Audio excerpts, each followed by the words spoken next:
What's going on, everyone? Chris from Pickdawgz.com here with your free pick in the Pitt versus Georgia Tech college basketball matchup going down Tuesday, February 25th, 2025. Just a reminder, if you haven't already, make sure you're subscribed to our channel and smash that thumbs up. And if you're looking for my best bets, the games that I love, head to Pickdawgz.com.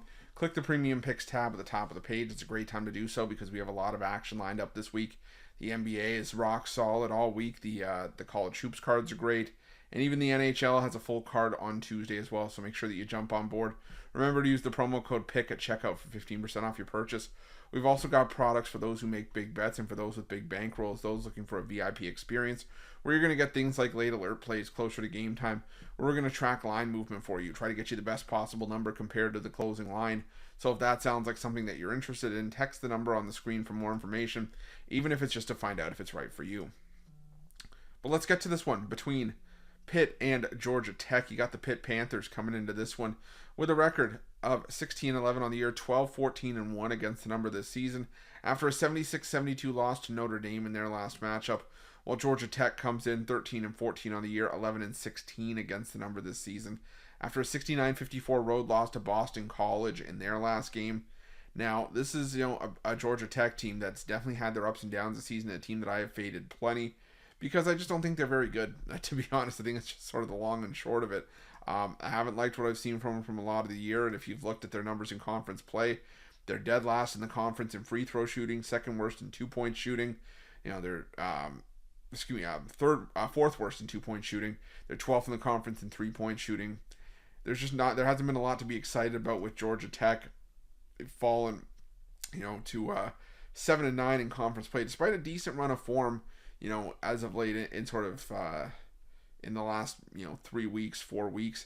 The thing is, though, is that a lot of that came against what's been viewed by many as a weak ACC this season. Now, they do have the home win over Louisville and a triple overtime win over Clemson on the road.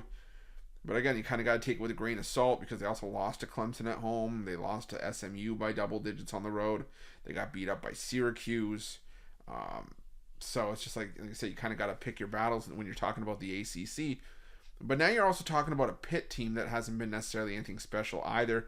That were sort of riding the coattails of their, hot start to non-conference play. But, in conference play, they lost to Duke by a big margin, lost to Louisville, and you're thinking, well, okay, maybe Pitt's still solid. They're just having a tough run.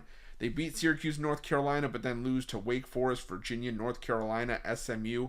And it's taken Pitt, into the depths of, the back end of, the next four out of the latest bracketology report. They're not even, on the bubble necessarily. They've got some teams that they have to leapfrog, including North Carolina. And the problem for Pitt is that, they have to do so against, again, like I said, what's been a weak ACC. So there's not that many marquee opportunities for them to pick up signature wins. And we're almost at the point where maybe Pitt has to win the ACC tournament to be able to stake a claim to an at-large spot. Now, they do have a road game against Louisville coming up, so maybe that's going to be big for Pitt, but they can ill afford a sluggish performance here. But that being said, I don't want to lay this many points with Pitt because they could get caught looking ahead to that road game against Louisville.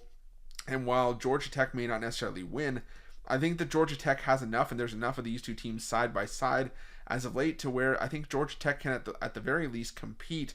And we're catching 8.5 points with them here in a game that I could easily see being like a 7-point game when all is said and done. Something like 71-64, something like that. But either way, I'm taking the 8.5 points with Georgia Tech in this game. I think it's, like I said, just a case of me not wanting to lay 8.5 points with Pitt in their current form. So give me Georgia Tech and the points in this one. And that's going to be my free pick. But just a reminder, if you haven't already, make sure you're subscribed to our channel and smash that thumbs up. And if you're looking for my best bets, you can find those at Pick Dawgz Premium. While you're at Pick Dawgz, check out our betting tools. They're 100% free. They're the best betting tools in the business and tools that you want to make sure that you have in your back pocket when you're making your best bets for the day's action. Thanks for watching. See you guys soon.